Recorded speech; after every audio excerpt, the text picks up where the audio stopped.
Hello, जय हिंद, नमस्कार दोस्तों। आप सभी का स्वागत है आपके अपने YouTube channel online GK free classes में।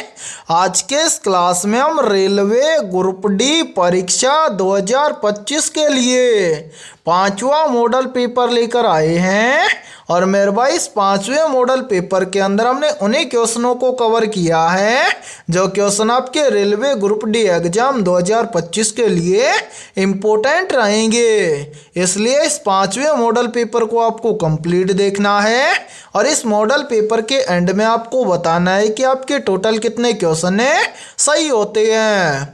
और यदि आप हमारे इस यूट्यूब चैनल से पहली बार जुड़े हैं तो इस यूट्यूब चैनल को कर लीजिए सब्सक्राइब और बेल आइकन को प्रेस करना, ताकि ऐसी शानदार क्लास का नोटिफिकेशन आपको सबसे पहले देखने को मिले।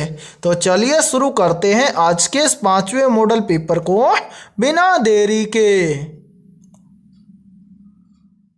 पहला प्रश्न है आप सभी के सामने, नीचे दी गई श्रृंखला श्रेणी में प्रश्नवाचक चिन्ह के स्थान पर कौन सी संख्या आएगी। यानी कि ये पहला प्रश्न आप सभी के सामने सीरीज से संबंधित प्रश्न दिया गया है और आपसे पूछा गया है कि इस सीरीज में इस प्रश्नवाचक चिन्ह के स्थान पर कौन सी संख्या आएगी।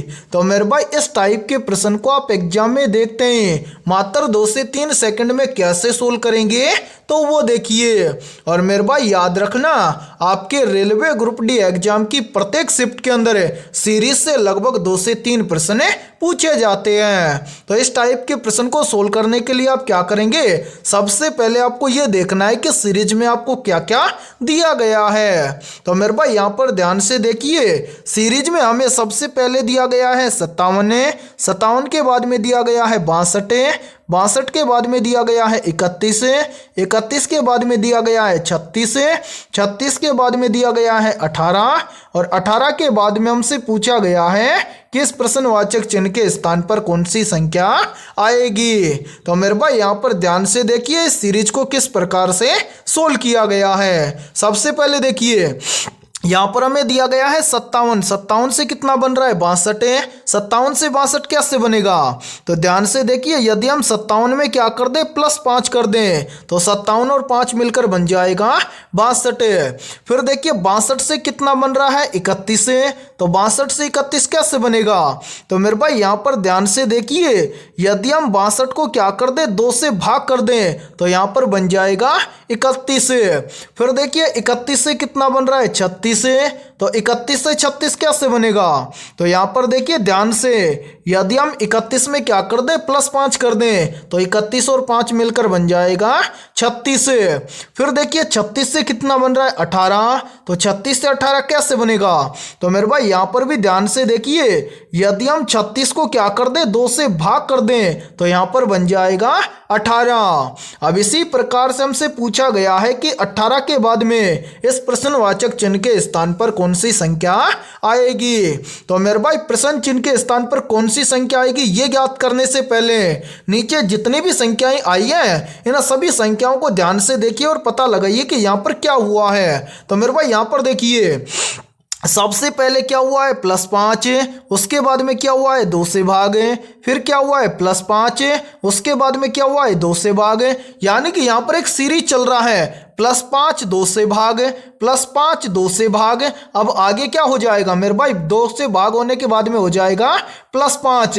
यानी कि इस प्रश्न चिन्ह की वैल्यू हमें ज्ञात हो जाएगी कैसे, यदि हम 18 के अंदर क्या कर दें +5 कर दें। तो मेरे भाई यहाँ पर ध्यान से देखिए, 18 के अंदर +5 कर देंगे तो 18 और 5 मिलकर बन जाएगा 23। यानी कि इस प्रश्नवाचक चिन्ह के स्थान पर संख्या भरी जाएगी 23। अब हमें देखना है कि 23 किसी ऑप्शन में दिया गया है, तो हाँ सर 23 हमें दिया गया है ऑप्शन ए के अंदर है। तो पहले प्रश्न के अंदर ऑप्शन ए हो जाएगा सभी का करेक्ट आंसर है। तो उम्मीद करता हूं कि जब भी इस टाइप का प्रश्न आपको एग्जाम में दिया जाएगा तो आप फटाफट से सोल्व कर लेंगे। ठीक है, और इसी के साथ में देखिए आप सभी के लिए बहुत ही इंपॉर्टेंट सूचना है। यदि आप पहली बार के अंदर रेलवे ग्रुप डी एग्जाम 2025 को क्रैक करना चाहते हैं तो हमने आपके रेलवे ग्रुप डी एग्जाम 2025 के लिए GK, GS, science, mathematics, reasoning, computer और करंट अफेयर्स यानी कि ऑल सब्जेक्ट के ऊपर मोस्ट इंपोर्टेंट क्वेश्चंस का मास्टर पीडीएफ सेट तैयार किया है। और जो भी अभ्यर्थी ये कंप्लीट मास्टर पीडीएफ सेट लेना चाहता है वो हमारे इस व्हाट्सएप नंबर पर कांटेक्ट करके ले सकता है। और मेरे भाई इस कंप्लीट मास्टर पीडीएफ सेट की प्राइस हमने रखी है मात्र और मात्र 51 रुपये, यानी कि आपको रेलवे ग्रुप डी एग्जाम के लिए ऑल सब्जेक्ट के ऊपर फुल सॉल्यूशन के साथ में रामबाण क्वेश्चनों का मास्टर पीडीएफ सेट दिया जाएगा। ठीक है, तो जो भी अभ्यर्थी ये कंप्लीट मास्टर पीडीएफ सेट लेना चाहता है वो इस व्हाट्सएप नंबर पर कांटेक्ट करके ले सकता है और एग्जाम से पहले अपनी कंप्लीट तैयारी को मजबूत बना सकता है। ठीक है, तो चलिए फिर अगला प्रश्न देखते हैं। दूसरा प्रश्न है आप सभी के सामने। यदि 27 @ 22 = 25 लिखा जाता है और 39 @ 33 = 36 लिखा जाता है तो 25 @ 22 बराबर क्या लिखा जाएगा। यानी कि ये दूसरा प्रश्न आप सभी के सामने गणितीय संक्रियाओं से संबंधित प्रश्न दिया गया है। और मेरे भाई वेरी वेरी इंपॉर्टेंट प्रश्न है ये। तो इस टाइप के प्रश्न को आप एग्जाम में देखते ही फटाफट से कैसे सोल्व करेंगे तो वो देखिए मेरे भाई। जब भी इस टाइप का प्रश्न आपको एग्जाम में दिया जाए तो आपको क्या करना है, सबसे पहले आपको यहाँ पर पता करना है कि 27 @ 22 = 25 कैसे लिखा गया है। उसी प्रकार से फिर यहाँ पर पता करना है कि 39 @ 33 = 36 कैसे लिखा गया है। फिर सेम इसी प्रकार से हम यहाँ पर बताएंगे कि 25 @ 22 बराबर क्या लिखा जाएगा। तो इस प्रश्न को कैसे सोल्व किया गया है यहाँ पर समझिए मेरे भाई। यहाँ पर ध्यान से देखिए, यहाँ पर हमें दिया गया है 27 @ 22 बराबर 25। क्या करेंगे यहाँ पर मेरे भाई, @ के स्थान पर क्या किया गया है, माइनस किया गया है। तो यहाँ पर देखिए क्या हो जाएगा, 27 - 22 बराबर कितना बचेगा। तो 27 में से 22 चला जाएगा तो कितना बचेगा, 5। और यहाँ पर ध्यान से देखिए यदि हम 5 का स्क्वायर कर दें तो कितना होता है, 5 का स्क्वायर होता है 25। और ध्यान से देखिए यहाँ पर लिखा गया है 25। अब इसी प्रकार से हम क्या करेंगे, यहाँ पर देखते हैं कि 39 @ 33 = 36 इसी प्रकार से लिखा गया है क्या। तो मेरे भाई यहाँ पर भी हम क्या कर देंगे, @ के स्थान पर माइनस कर देंगे। तो ध्यान से देखिए मेरे भाई यहाँ पर क्या है 39 है, उसके बाद में हम क्या कर देंगे माइनस, फिर कितना है 33 है। तो मेरे भाई 39 में से 33 चला जाएगा, कितना बचेगा 6। और ध्यान से देखिए यदि हम 6 का स्क्वायर कर दें तो 6 का स्क्वायर कितना होता है मेरे भाई, 6 का स्क्वायर होता है 36। और मेरे भाई ध्यान से देखिए 36 यहाँ पर आप सभी के सामने दिया भी गया है। अब यही सेम लॉजिक हम लगाएंगे यहाँ पर। देखिए 25 @ 22 बराबर क्या लिखा जाएगा। तो मेरे भाई यहाँ पर भी हम क्या करेंगे, सबसे पहले लिखेंगे 25 @ के स्थान पर हम क्या कर देंगे माइनस, फिर कितना है 22। तो यहाँ पर हम लिखेंगे 22। अब ध्यान से देखिए 25 में से 22 चला जाएगा, कितना बचेगा 3। सभी का स्क्वायर किया गया है तो 3 का भी क्या कर देंगे स्क्वायर। 3 का स्क्वायर कितना होता है, तो मेरे भाई आप सभी को पता है 3 का स्क्वायर होता है 9। यानी कि 25 @ 22 बराबर लिखा जाएगा 9। और ध्यान से देखिए 9 में दिया गया है ऑप्शन डी के अंदर है। तो दूसरे प्रश्न के अंदर ऑप्शन डी हो जाएगा सभी का करेक्ट आंसर है। तो उम्मीद करता हूं कि दूसरा प्रश्न भी आपको अच्छे से क्लियर हो गया होगा। और जब भी इस टाइप का प्रश्न आपको एग्जाम में दिया जाएगा तो आप फटाफट से सोल्व कर लेंगे। ठीक है, तो चलिए फिर अगला प्रश्न देखते हैं।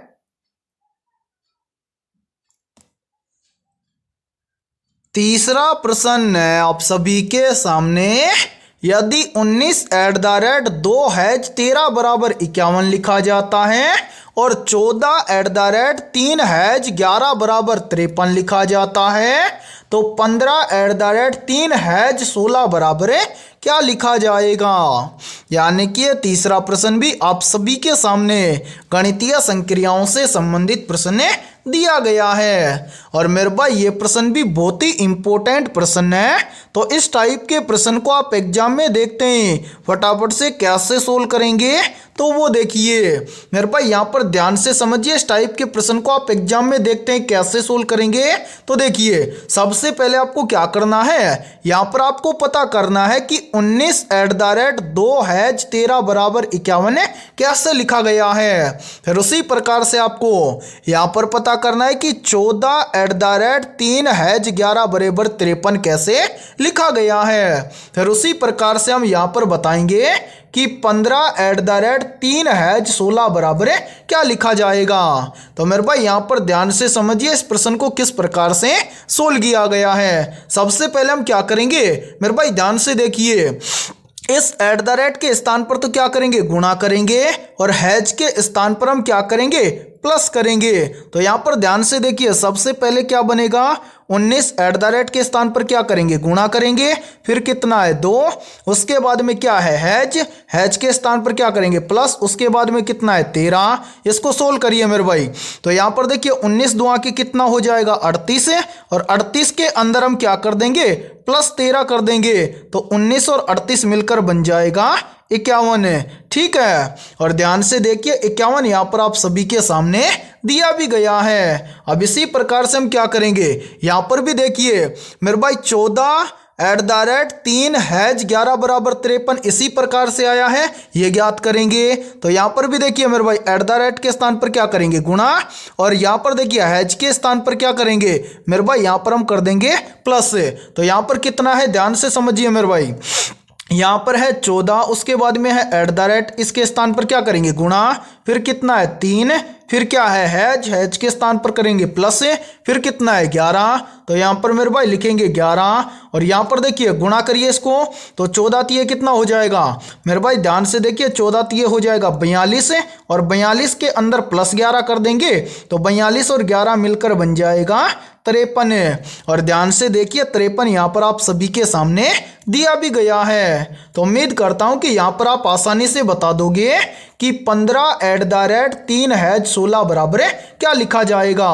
तो करेंगे क्या मेरे भाई @ के स्थान पर गुणा कर देंगे और हैज के स्थान पर क्या कर देंगे प्लस कर देंगे। तो ध्यान से देखिए यहाँ पर बन जाएगा 15 × 3 + 16। ठीक है, इसको सोल्व करेंगे।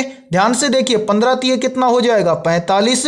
ठीक है, और 45 के अंदर क्या कर देंगे प्लस 16 कर देंगे तो 45 और 16 मिलकर बन जाएगा 61। यानी कि 15 @ 3 हैज 16 बराबर लिखा जाएगा 61। और मेरे भाई ध्यान से देखिए 61 में दिया गया है ऑप्शन डी के अंदर है। तो तीसरे प्रश्न के अंदर ऑप्शन डी हो जाएगा सभी का करेक्ट आंसर है। तो उम्मीद करता हूं कि जब भी इस टाइप का प्रश्न आपको एग्जाम में दिया जाएगा तो आप फटाफट से सोल्व कर लेंगे। ठीक है, तो चलिए फिर अगला प्रश्न देखते हैं। चौथा प्रश्न है आप सभी के सामने, नीचे दिए गए प्रश्न में प्रश्न चिन्ह के स्थान पर आने वाली संबंधित संख्या को ज्ञात करें। यानी कि ये चौथा प्रश्न आप सभी के सामने नंबर एनालॉजी से संबंधित प्रश्न दिया गया है और आपसे पूछा गया है कि इस प्रश्नवाचक चिन्ह के स्थान पर कौन सी संख्या आएगी। तो मेरे भाई इस टाइप के प्रश्न को आप एग्जाम में देखते हैं फटाफट से कैसे सोल्व करेंगे तो वो देखिए जब भी इस टाइप का प्रश्न आपको एग्जाम में दिया जाए तो आपको क्या करना है, सबसे पहले आपको यहाँ पर पता करना है कि जिस प्रकार से 8 से यहाँ पर बना है 504 उसी प्रकार से हम यहाँ पर बताएंगे कि 11 से इस प्रश्नवाचक चिन्ह के स्थान पर कौन सी संख्या आएगी। और मेरे भाई इस टाइप की प्रश्न को यदि आप मात्र 2 से 3 सेकंड में सोल्व करना चाहते हैं तो आपको लगभग 1 से 20 तक की संख्याओं के स्क्वायर और क्यूब याद होने चाहिए। यदि आपको 1 से 20 तक की संख्याओं के क्यूब और स्क्वायर याद हैं तो इस टाइप के प्रश्न को आप मात्र 2 से 3 सेकंड में सोल्व कर लोगे। कैसे, देखिए यहां पर देखिए मेरे भाई, यहां पर 8 से 504 कैसे बनेगा, तो ध्यान से देखिए, यदि हम यहां पर क्या कर दें 8 का क्यूब कर दें तो मेरे भाई 8 का क्यूब कितना होता है, मेरे भाई 8 का क्यूब होता है 512, ठीक है। और यदि हम 512 में से क्या कर दें, इसी 8 को कम कर दें तो यहां पर देखिए 512 में से यदि हम 8 को कम कर देंगे तो यहां पर कितना बचेगा, 504 है। और ध्यान से देखिए 504 यहां पर आप सभी के सामने दिया भी गया है। अब मेरे भाई यही सेम लॉजिक हम लगाएंगे इस 11 के अंदर है और इस 11 से इस प्रश्न चिन्ह की वैल्यू ज्ञात करेंगे। तो करेंगे क्या, सबसे पहले तो इस 11 का करेंगे क्यूब। तो मेरे भाई 11 का क्यूब कितना होता है, तो जिनको याद है तो मेरे भाई यहां पर देखिए 11 का क्यूब कितना होता है, 11 का क्यूब होता है 1331। अब यहां पर देखिए जिस प्रकार से यहां पर 8 का क्यूब करके 8 ही घटाया गया है उसी प्रकार से हम यहां पर क्या कर देंगे, 11 का क्यूब करके 11 ही घटा देंगे। तो मेरे भाई यहां पर देखिए 1331 में से 11 को घटा देंगे तो यहां पर बचेगा 1320, यानी कि इस प्रश्नवाचक चिन्ह के स्थान पर संख्या भरी जाएगी 1320। अब हमें देखना है कि 1320 किसी ऑप्शन में दिया गया है, तो आंसर 1320 हमें दिया गया है ऑप्शन सी के अंदर है। तो चौथे प्रश्न के अंदर ऑप्शन सी हो जाएगा सभी का करेक्ट आंसर है। तो उम्मीद करता हूं कि चौथा प्रश्न भी आपको अच्छे से क्लियर हो गया होगा। और जब भी इस टाइप का प्रश्न आपको एग्जाम में दिया जाएगा तो फटाफट से सोल्व कर लेंगे, ठीक है। तो चलिए फिर अगला प्रश्न देखते हैं। 5वां प्रश्न है आप सभी के सामने, नीचे दिए गए विकल्पों में से उस विकल्प का चयन करें जो प्रश्न चिन्ह के स्थान पर आएगा। यानी कि ये 5वां प्रश्न आप सभी के सामने एनालॉजी से संबंधित प्रश्न दिया गया है और आपसे पूछा गया है कि जिस प्रकार से जम्मू और कश्मीर का संबंध है उत्तर के साथ में, उसी प्रकार से तमिलनाडु का संबंध किसके साथ में होगा। तो मेरे भाई ध्यान से देखिए, इस टाइप के प्रश्न को आप एग्जाम में देखते हैं फटाफट से कैसे सोल्व करेंगे। तो वो देखिए, जब भी इस टाइप का प्रश्न आपको एग्जाम में दिया जाए आपको क्या करना है, आपको सबसे पहले यहाँ पर पता करना है कि जम्मू और कश्मीर का संबंध उत्तर के साथ में कैसे है। फिर उसी प्रकार से हम यहाँ पर बताएंगे कि तमिलनाडु का संबंध किसके साथ में होगा। तो मेरे भाई यहाँ पर देखिए जम्मू और कश्मीर का संबंध उत्तर के साथ में कैसे है, तो देखिए मेरे भाई जो जम्मू और कश्मीर राज्य है ये कहाँ पर स्थित है, तो ये भारत के उत्तर दिशा में स्थित है। उसी प्रकार से आपको यहाँ पर बताना है कि जो तमिलनाडु राज्य है ये भारत के किस दिशा में स्थित है। तो ध्यान से देखिए, जिस प्रकार से जम्मू और कश्मीर भारत के उत्तर दिशा में स्थित है उसी प्रकार से तमिलनाडु भारत के दक्षिण दिशा में स्थित है, ठीक है। तो इस प्रश्न चिन्ह के स्थान पर शब्द भरा जाएगा दक्षिण दिशा, ठीक है। अब हमें देखना है कि दक्षिण किसी ऑप्शन में दिया गया है, तो आंसर दक्षिण में दिया गया है ऑप्शन ए के अंदर है। तो 5वें प्रश्न के अंदर ऑप्शन ए हो जाएगा सभी का करेक्ट आंसर है। तो उम्मीद करता हूं कि जब भी इस टाइप का प्रश्न आपको एग्जाम में दिया जाएगा तो फटाफट से सोल्व कर लेंगे, ठीक है। तो चलिए फिर अगला प्रश्न देखते हैं। छठा प्रश्न है आप सभी के सामने, भारतीय संविधान में मौलिक कर्तव्यों को किस संशोधन द्वारा जोड़ा गया था। मेरे भाई मोस्ट इंपोर्टेंट प्रश्न है ये, तो जल्दी से बताइए इन चारों में से करेक्ट आंसर क्या होगा। आप सभी से पूछा गया है कि भारतीय संविधान में मौलिक कर्तव्यों को किस संशोधन के द्वारा जोड़ा गया था। तो यहाँ पर देखिए इन चारों में से करेक्ट आंसर हो जाएगा सभी का ऑप्शन ए, यानी कि भारतीय संविधान में मौलिक कर्तव्यों को जोड़ा गया था 42वें संशोधन के द्वारा। तो छठे प्रश्न के अंदर करेक्ट आंसर हो जाएगा सभी का ऑप्शन ए। तो चलिए फिर अगला प्रश्न देखते हैं। सातवां प्रश्न है आप सभी के सामने, निम्न में से किस गैस को लाफिंग गैस के नाम से जाना जाता है?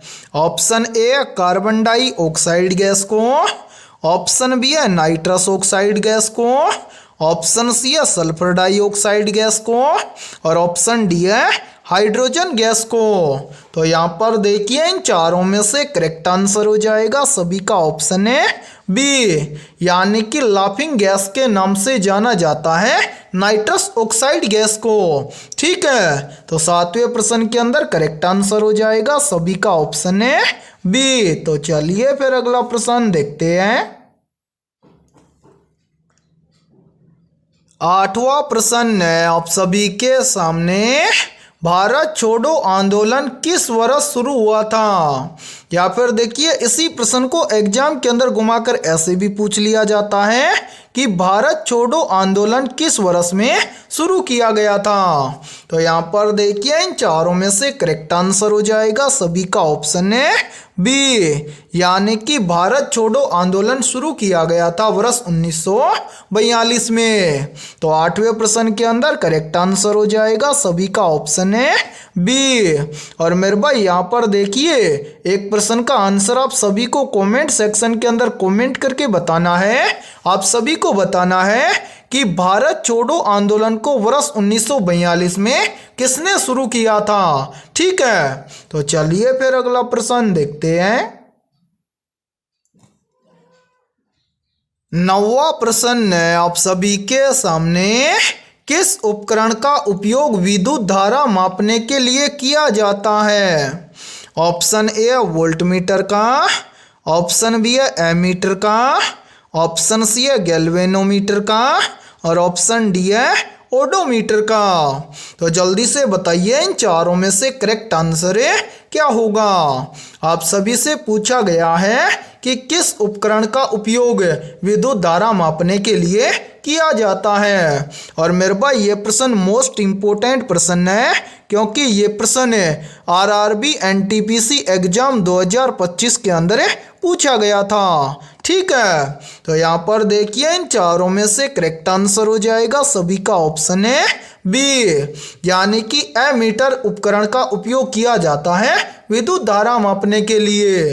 तो नौवें प्रश्न के अंदर करेक्ट आंसर हो जाएगा सभी का ऑप्शन है बी। तो चलिए फिर अगला प्रश्न देखते हैं।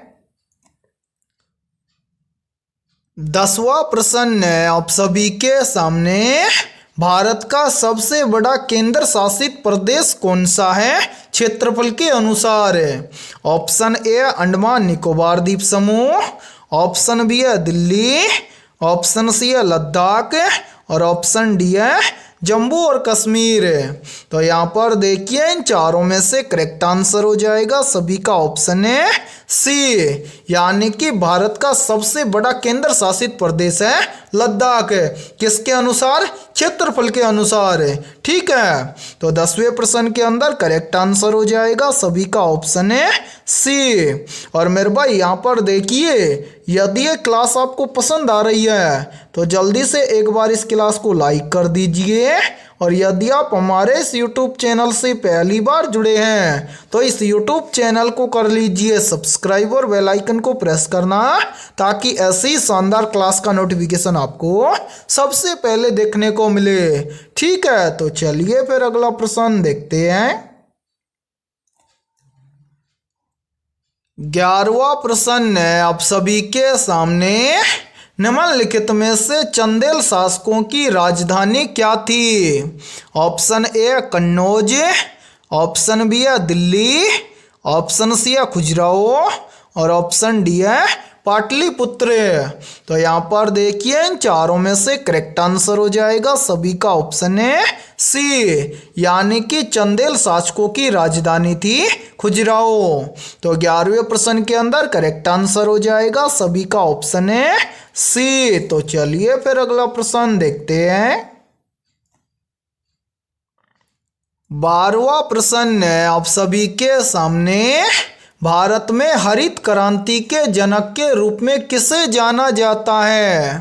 तो यहाँ पर देखिए इन चारों में से करेक्ट आंसर हो जाएगा सभी का ऑप्शन है ए, यानी कि भारत में हरित क्रांति के जनक के रूप में जाना जाता है MS स्वामीनाथन को। तो 12वें प्रश्न के अंदर करेक्ट आंसर हो जाएगा सभी का ऑप्शन है ए। तो चलिए फिर अगला प्रश्न देखते हैं। 13वां प्रश्न है आप सभी के सामने, पौधों में प्रकाश संश्लेषण की प्रक्रिया कहाँ संपन्न होती है? मेरे भाई वेरी वेरी इंपॉर्टेंट प्रश्न है ये, तो जल्दी से बताइए इन चारों में से करेक्ट आंसर क्या होगा। आप सभी से पूछा गया है कि पौधों में प्रकाश संश्लेषण की प्रक्रिया कहाँ संपन्न होती है। तो यहाँ पर देखिए इन चारों में से करेक्ट आंसर हो जाएगा सभी का ऑप्शन है सी, यानी कि पौधों में प्रकाश संश्लेषण की प्रक्रिया संपन्न होती है पत्तियों में। तो 13वें प्रश्न के अंदर करेक्ट आंसर हो जाएगा सभी का ऑप्शन है सी। तो चलिए फिर अगला प्रश्न देखते हैं। 14वां प्रश्न है आप सभी के सामने, भारतीय संविधान का कौन सा अनुच्छेद समान नागरिक संहिता से संबंधित है? मेरे भाई वेरी वेरी इंपॉर्टेंट प्रश्न है ये, और ये प्रश्न RRB ग्रुप डी एग्जाम 2018 के अंदर पूछा गया प्रश्न है। तो यहाँ पर देखिए इन चारों में से करेक्ट आंसर हो जाएगा सभी का ऑप्शन है बी, यानी कि भारतीय संविधान का अनुच्छेद 44 समान नागरिक संहिता से संबंधित है। तो 14वें प्रश्न के अंदर करेक्ट आंसर हो जाएगा सभी का ऑप्शन है बी। और इसी के साथ में देखिए आप सभी के लिए बहुत ही इंपॉर्टेंट सूचना है, यदि आप पहली बार के अंदर रेलवे ग्रुप डी एग्जाम 2025 को क्रैक करना चाहते हैं, तो हमने आपके रेलवे ग्रुप डी एग्जाम 2025 के लिए ऑल सब्जेक्ट के ऊपर लगभग 25,000 प्लस रामबाण क्वेश्चनों का मास्टर PDF सेट तैयार किया है। और जो भी अभ्यर्थी ये कंप्लीट मास्टर PDF सेट लेना चाहता है वो हमारे इस व्हाट्सएप नंबर पर कांटेक्ट करके ले सकता है। व्हाट्सएप नंबर है 7374826893। ये हमारा व्हाट्सएप नंबर है। इस व्हाट्सएप नंबर पर आप कांटेक्ट करके इस कंप्लीट मास्टर PDF सेट को ले सकते हैं। और मेरे भाई इस कंप्लीट मास्टर PDF सेट की प्राइस हमने रखी है मात्र और मात्र 80 रुपये, यानी कि आपको ऑल सब्जेक्ट के ऊपर जो मास्टर PDF सेट मिलेगा वो मिलेगा आपको 80 रुपये के अंदर है, ठीक है। और मैं आप सभी को ये गारंटी देता हूँ, यदि आप एग्जाम से पहले इस कंप्लीट मास्टर PDF सेट को अच्छे से तैयार कर लेते हैं तो लगभग आपको ज़्यादातर क्वेश्चन इसी मास्टर PDF सेट में से देखने को मिलेंगे। और काफ़ी अभ्यर्थियों का ये भी कमेंट आ रहा है कि सर रेलवे ग्रुप डी का एग्जाम कब होगा। तो मेरे भाई मैं आपको बता दूं, आपका रेलवे ग्रुप डी का एग्जाम करीब दिसंबर के लास्ट यानी कि दिसंबर के लास्ट वीक के अंदर हो सकता है। तो अपनी तैयारी को मजबूत बनाने के लिए आप हमारे इस चैनल से जुड़ सकते हैं, ठीक है। तो चलिए फिर अगला प्रश्न देखते हैं। 15वां प्रश्न है आप सभी के सामने, निम्नलिखित में से कौन सा एक अधातु है जो कमरे के तापमान पर तरल अवस्था में पाया जाता है? ऑप्शन ए पारा, option B bromine, option C chlorine और ऑप्शन डी है आयोडीन। तो यहाँ पर देखिए इन चारों में से करेक्ट आंसर हो जाएगा सभी का ऑप्शन है बी, यानी कि जो ब्रोमीन एक अधातु है, या फिर हम बोल सकते हैं कि जो ब्रोमीन अधातु है ये कमरे के तापमान पर तरल अवस्था में पाया जाता है। तो 15वें प्रश्न के अंदर करेक्ट आंसर हो जाएगा सभी का ऑप्शन है बी। तो मेरे भाई इस क्लास के अंदर इतना ही। यदि आप ऐसे ही क्लास देखना चाहते हैं तो आप हमारे इस YouTube चैनल को सब्सक्राइब कर सकते हैं, ठीक है।